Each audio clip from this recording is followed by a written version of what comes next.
ಪರಿಸ್ಥಿತಿ ಹೆಂಗಾಯ್ತು ಅಂದ್ರೆ ರವೀಂದ್ರ ಶಮಿ ಸರ್ ಹೇಳಿದ್ದು ಹೈಕಮಾಂಡ್ ಮಾತಿಗೆ ತಪ್ತಾ ಇರೋದು ಹೈಕಮಾಂಡ್.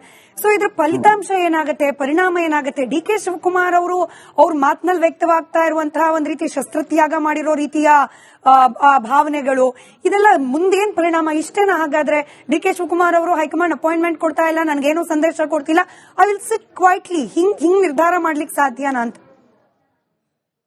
ಅದು ಆ ಥರದ ಇದ್ದಕ್ಕಿದ್ದಂತೆ ದಿಢೀರ್ನೆ ತಮ್ಮ ಉತ್ಸಾಹ ಕಳ್ಕೊಂಡು ವೈರಾಗ್ಯದ ಮಾತಾಡಿದ್ರೆ ಅದೊಂಥರ ಬೂದಿ ಮುಚ್ಚದ ಕೆಂಡದ ತರ, ಅದೊಂಥರ ಕುದಿತರ ಒಂದು ಜ್ವಾಲಾಮುಖಿ ಹಾಗೆ. ಅದು ಹೊಗೆ ಉಗುಳ್ತಾ ಇರೋ ಜ್ವಾಲಾಮುಖಿ ಯಾವಾಗ ಸ್ಫೋಟಗೊಳ್ಳುತ್ತೋ, ಯಾವ ರೀತಿಯಲ್ಲಿ ಸ್ಫೋಟಗೊಳ್ಳುತ್ತೋ ಅದು ಹೇಳಿಕ್ಕಾಗಲ್ಲ.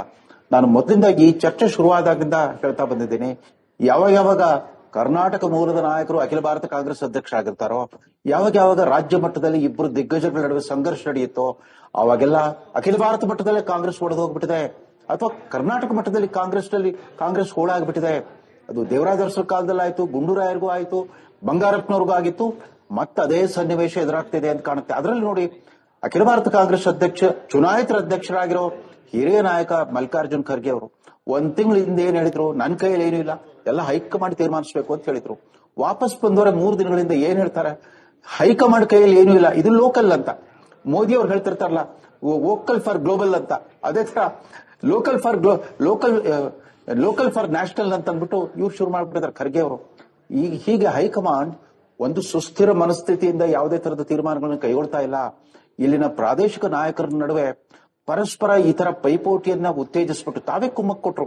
ಈ ಬಣ ರಾಜಕಾರಣಕ್ಕೆ ತಾವೇ ಕುಮ್ಮಕ್ ಕೊಡ್ತಾ ಬಂದ್ರು 2.5 ವರ್ಷದಿಂದ. ಈಗ ಏಕಾಏಕಿ ಯಾವುದೇ ಸ್ಪಷ್ಟ ಉತ್ತರ ಕೊಡದೆ ಡಿ ಕೆ ಶಿವಕುಮಾರ್ ತರದ ವ್ಯಕ್ತಿಗತ ವರ್ಚಸ್ಸುಳ್ಳ ಸುಮಾರು 45 ವರ್ಷದಿಂದ ಪಕ್ಷಕ್ಕೆ ಅತ್ಯಂತ ಅಚಲವಾದ ನಿಷ್ಠೆ ಪ್ರದರ್ಶಿಸುವ ನಾಯಕನನ್ನ ಈ ತರ ತಳ್ಳಿ ಬಿಡ್ತಾರೆ ಅಂತಂದ್ರೆ ಅದರ ಪರಿಣಾಮವನ್ನು ಎದುರಿಸಲೇಬೇಕಾಗುತ್ತೆ. ಯಾಕಂದ್ರೆ ಧನಬಲ, ಜಾತಿ ಬಲ, ತೋಳ್ಬಲ ಇತ್ಯಾದಿ ಹೊರತುಪಡಿಸಿ ಒಬ್ಬ ಪಕ್ಷದ ಸಂಘಟನೆ ದೃಷ್ಟಿಯಿಂದ, ಸರ್ಕಾರದ ಭದ್ರತೆ ದೃಷ್ಟಿಯಿಂದ ಅನೇಕ ರೀತಿಯಲ್ಲಿ ತಮ್ಮ ಕೊಡುಗೆಯನ್ನು ಕೊಟ್ಟಿದ್ದಾರೆ ಡಿ ಕೆ ಶಿವಕುಮಾರ್. ಅವ್ರು ಸುಮ್ಮನೆ ಅವರ ಬಯೋಡೇಟಾ ನೋಡಿದ್ರೆ ಗೊತ್ತಾಗುತ್ತೆ. ರಾಹುಲ್ ಗಾಂಧಿ ಅವರ ಭಾರತ್ ಜೋಡೋ ಯಾತ್ರಾ ಸಂಘಟಿಸಿದ್ದು ಅಷ್ಟೇ ಅಲ್ಲ, ಅದಕ್ಕೂ ಪೂರ್ವದಲ್ಲಿ ಅಧಿಕಾರಕ್ಕೆ ಬರೋಕ್ಕಿಂತ ಮುಂಚೆನೆ ಅವರು ನಡೆಸಿದ ಮೇಕೆದಾಟು ಪಾದಯಾತ್ರೆ, ಆಮೇಲೆ ಕಳೆದ ವರ್ಷ ಬೆಳಗಾವಿಯಲ್ಲಿ ನಡೆಸಿದ ಕಾಂಗ್ರೆಸ್ ಅಧಿವೇಶನದ ಶತಮಾನೋತ್ಸವ, ಗಾಂಧೀಜಿ ಅಧ್ಯಕ್ಷತೆ ವಹಿಸಿದ ಕಾಂಗ್ರೆಸ್ ಶತಮಾನೋತ್ಸವ ಇತ್ಯಾದಿ ಪ್ರತಿಯೊಂದನ್ನು, ಅದಷ್ಟೇ ಅಲ್ಲ, ಇತ್ತೀಚಿನ ಅತ್ಯಂತ ಮಹತ್ವಾಕಾಂಕ್ಷಿ ಯೋಜನೆ, ಅದು ಹಿಂದಿನ ಯಾವ ಪ್ರದೇಶ ಕಾಂಗ್ರೆಸ್ ಅಧ್ಯಕ್ಷರಿಗೂ ಸಾಧ್ಯವಾಗಿರಲಿಲ್ಲ. ವಿವಿಧ ತಾಲೂಕುಗಳಲ್ಲಿ ಕನಿಷ್ಠ 100 ಕಾಂಗ್ರೆಸ್ ಭವನಗಳನ್ನು ಸ್ಥಾಪಿಸಬೇಕನ್ನೋ ಒಂದು ಮಹತ್ವಾಕಾಂಕ್ಷಿ ಯೋಜನೆ ನೀಲನಕ್ಷೆ ಹಾಕೊಂಡಿದ್ರು. ಅಷ್ಟರ ಮಟ್ಟಿಗೆ ಪಕ್ಷದ ಜೊತೆಗೆ ಸಾಗಿ ಬಂದಿರೋ, ತನ್ನ ಜೊತೆಗೆ ಪಕ್ಷವನ್ನು ಬಳಸ್ತಾ ಬಂದಿರೋ ಒಬ್ಬ ನಾಯಕನನ್ನ ಈ ರೀತಿ ಆಟ ಆಡಿಸಬಾರ್ದು ಹೈಕಮಾಂಡ್. ಇದೊಂಥರ ಇವತ್ತು ಅಕಸ್ಮಾತ್ ಅವರು ಇವತ್ತು ವೈರಾಗ್ಯದ ಹೇಳಿಕೆ ನೀಡಿದಾರಲ್ಲ, ಅದು ನಿಜ ಇದ್ರೆ ಅದಕ್ಕೆ ಕಾರಣವಾಗೋ ಅದರಿಂದ ಆಗೋ ಪರಿಣಾಮಗಳ ಬಗ್ಗೆ ಹೈಕಮಾಂಡೇ ಉತ್ತರ ಕೊಡಬೇಕಾಗಿ ಬರುತ್ತೆ. ಕರ್ನಾಟಕ ಭಾರತದಲ್ಲಿ ಏಕಮೇವ ಭದ್ರಕೋಟೆ ಕಾಂಗ್ರೆಸ್ಗೆ, ಅದರಲ್ಲೂ ಸಿದ್ದರಾಮಯ್ಯ, ಡಿ ಕೆ ಶಿವಕುಮಾರ್ ತರದ ಗಟ್ಟಿ ಬೇರುಳ್ಳ ನಾಯಕರುಗಳು ಬೇರೆ ರಾಜ್ಯಗಳಲ್ಲಿ ಇಲ್ಲ ಕಾಂಗ್ರೆಸ್ಗೆ. ಇವತ್ತು ಸ್ವತಃ ಈ ಸೋನಿಯಾ ಗಾಂಧಿ ಕುಟುಂಬದ ತವರು ರಾಜ್ಯ ಉತ್ತರ ಪ್ರದೇಶದಲ್ಲಿ ಎಲ್ಲಿದೆ ಕಾಂಗ್ರೆಸ್? 400 ಸಂಖ್ಯಾಬಲದ ಅಸೆಂಬ್ಲಿಯಲ್ಲಿ 2 MLAಗಳು ಕಾಂಗ್ರೆಸ್ಗೆ. ಅದು 6 ಸೀಟ್ ಲೋಕಸಭೆಗೆ ಬಂದಿದ್ದು ಇವ್ರ ಮೇಲೆ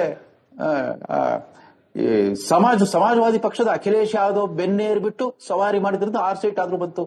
ಅದು ಬರ್ತಿರ್ಲಿಲ್ಲ. ಹಿಂದಿನ 2 ಚುನಾವಣೆಗಳಲ್ಲಿ ಶೂನ್ಯ ಸಂಪಾದನೆ, 1 ಸೀಟೋ 2 ಸೀಟೋ ಬಂದಿತ್ತು ಅಷ್ಟೇ ಉತ್ತರ ಪ್ರದೇಶದಲ್ಲಿ ಲೋಕಸಭೆಗೆ ಕೂಡ. ತಮ್ಮದೇ ತವರು ರಾಜ್ಯದಲ್ಲಿ ಅಸ್ತಿತ್ವ ಕಳ್ಕೊಂಡಿರೋ ಈ ಹೈಕಮಾಂಡಿನ ಆ ಕುಟುಂಬ ರಾಜಪರಿವಾರ ಕರ್ನಾಟಕದ ಕಾಂಗ್ರೆಸ್ಸಿನ ಈ ಒಳ ಜಗಳವನ್ನ ಈ ಮಟ್ಟಕ್ಕೆ ತರಬಾರದಾಗಿತ್ತು.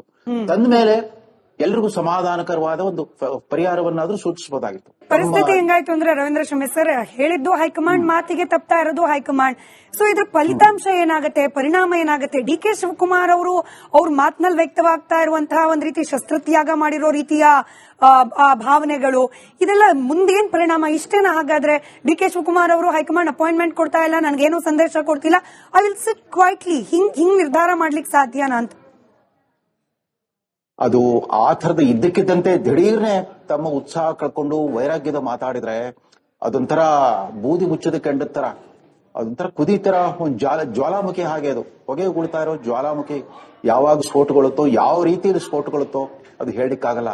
ನಾನು ಮೊದಲಿಂದ ಈ ಚರ್ಚೆ ಶುರುವಾದಾಗಿಂದ ಹೇಳ್ತಾ ಬಂದಿದ್ದೀನಿ, ಯಾವಾಗ ಕರ್ನಾಟಕ ಮೂಲದ ನಾಯಕರು ಅಖಿಲ ಭಾರತ ಕಾಂಗ್ರೆಸ್ ಅಧ್ಯಕ್ಷರಾಗಿರ್ತಾರೋ, ಯಾವಾಗ ರಾಜ್ಯ ಮಟ್ಟದಲ್ಲಿ ಇಬ್ಬರು ದಿಗ್ಗಜಗಳ ನಡುವೆ ಸಂಘರ್ಷ ನಡೆಯುತ್ತೋ ಅವಾಗೆಲ್ಲ ಅಖಿಲ ಭಾರತ ಮಟ್ಟದಲ್ಲಿ ಕಾಂಗ್ರೆಸ್ ಒಡೆದು ಹೋಗ್ಬಿಟ್ಟಿದೆ, ಅಥವಾ ಕರ್ನಾಟಕ ಮಟ್ಟದಲ್ಲಿ ಕಾಂಗ್ರೆಸ್ ಹೋಳಾಗ್ಬಿಟ್ಟಿದೆ.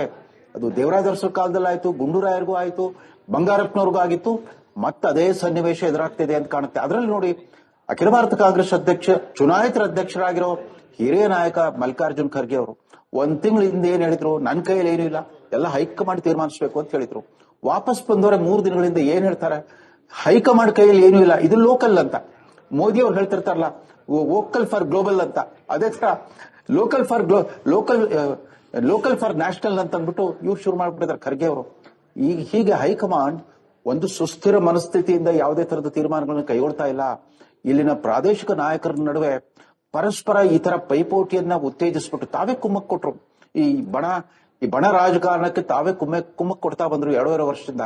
ಈಗ ಏಕಾಏಕಿ ಯಾವುದೇ ಸ್ಪಷ್ಟ ಉತ್ತರ ಕೊಡದೆ ಡಿ.ಕೆ. ಶಿವಕುಮಾರ್ ತರದ ವ್ಯಕ್ತಿಗತ ವರ್ಚಸ್ಸುಳ್ಳ ಸುಮಾರು 45 ವರ್ಷದಿಂದ ಪಕ್ಷಕ್ಕೆ ಅತ್ಯಂತ ಅಚಲವಾದ ನಿಷ್ಠೆ ಪ್ರದರ್ಶಿಸುವ ನಾಯಕನನ್ನ ಈ ತರ ತಳ್ಳಿಬಿಡ್ತಾರೆ ಅಂತಂದ್ರೆ ಅದರ ಪರಿಣಾಮವನ್ನು ಎದುರಿಸಲೇಬೇಕಾಗುತ್ತೆ. ಯಾಕಂದ್ರೆ ಧನಬಲ, ಜಾತಿಬಲ, ತೋಳ್ಬಲ ಇತ್ಯಾದಿ ಹೊರತುಪಡಿಸಿ ಒಬ್ಬ ಪಕ್ಷದ ಸಂಘಟನೆ ದೃಷ್ಟಿಯಿಂದ, ಸರ್ಕಾರದ ಭದ್ರತೆ ದೃಷ್ಟಿಯಿಂದ ಅನೇಕ ರೀತಿಯಲ್ಲಿ ತಮ್ಮ ಕೊಡುಗೆಯನ್ನು ಕೊಟ್ಟಿದ್ದಾರೆ ಡಿ.ಕೆ. ಶಿವಕುಮಾರ್. ಅವ್ರು ಸುಮ್ಮನೆ ಅವರ ಬಯೋಡೇಟಾ ನೋಡಿದ್ರೆ ಗೊತ್ತಾಗುತ್ತೆ. ರಾಹುಲ್ ಗಾಂಧಿ ಅವರ ಭಾರತ್ ಜೋಡೋ ಯಾತ್ರಾ ಸಂಘಟಿಸಿದ್ದು ಅಷ್ಟೇ ಅಲ್ಲ, ಅದಕ್ಕೂ ಪೂರ್ವದಲ್ಲಿ ಅಧಿಕಾರಕ್ಕೆ ಬರೋಕ್ಕಿಂತ ಮುಂಚೆನೆ ಅವರು ನಡೆಸಿದ ಮೇಕೆದಾಟು ಪಾದಯಾತ್ರೆ, ಆಮೇಲೆ ಕಳೆದ ವರ್ಷ ಬೆಳಗಾವಿಯಲ್ಲಿ ನಡೆಸಿದ ಕಾಂಗ್ರೆಸ್ ಅಧಿವೇಶನದ ಶತಮಾನೋತ್ಸವ, ಗಾಂಧೀಜಿ ಅಧ್ಯಕ್ಷತೆ ವಹಿಸಿದ ಕಾಂಗ್ರೆಸ್ನ ಶತಮಾನೋತ್ಸವ ಇತ್ಯಾದಿ ಪ್ರತಿಯೊಂದನ್ನು, ಅದಷ್ಟೇ ಅಲ್ಲ, ಇತ್ತೀಚಿನ ಅತ್ಯಂತ ಮಹತ್ವಾಕಾಂಕ್ಷಿ ಯೋಜನೆ, ಅದು ಹಿಂದಿನ ಯಾವ ಪ್ರದೇಶ ಕಾಂಗ್ರೆಸ್ ಅಧ್ಯಕ್ಷರಿಗೂ ಸಾಧ್ಯವಾಗಿರಲಿಲ್ಲ. ವಿವಿಧ ತಾಲೂಕುಗಳಲ್ಲಿ ಕನಿಷ್ಠ 100 ಕಾಂಗ್ರೆಸ್ ಭವನಗಳನ್ನು ಸ್ಥಾಪಿಸಬೇಕನ್ನೋ ಒಂದು ಮಹತ್ವಾಕಾಂಕ್ಷಿ ಯೋಜನೆ ನೀಲನಕ್ಷೆ ಹಾಕೊಂಡಿದ್ರು. ಅಷ್ಟರ ಮಟ್ಟಿಗೆ ಪಕ್ಷದ ಜೊತೆಗೆ ಸಾಗಿ ಬಂದಿರೋ, ತನ್ನ ಜೊತೆಗೆ ಪಕ್ಷವನ್ನು ಬಳಸ್ತಾ ಬಂದಿರೋ ಒಬ್ಬ ನಾಯಕನನ್ನ ಈ ರೀತಿ ಆಟ ಆಡಿಸಬಾರ್ದು ಹೈಕಮಾಂಡ್. ಇದೊಂಥರ ಅಕಸ್ಮಾತ್ ಅವರು ಇವತ್ತು ವೈರಾಗ್ಯದ ಹೇಳಿಕೆ ನೀಡಿದಾರಲ್ಲ, ಅದು ನಿಜ ಇದ್ರೆ ಅದಕ್ಕೆ ಕಾರಣವಾಗೋ ಅದರಿಂದಾಗೋ ಪರಿಣಾಮಗಳ ಬಗ್ಗೆ ಹೈಕಮಾಂಡೇ ಉತ್ತರ ಕೊಡಬೇಕಾಗಿ ಬರುತ್ತೆ.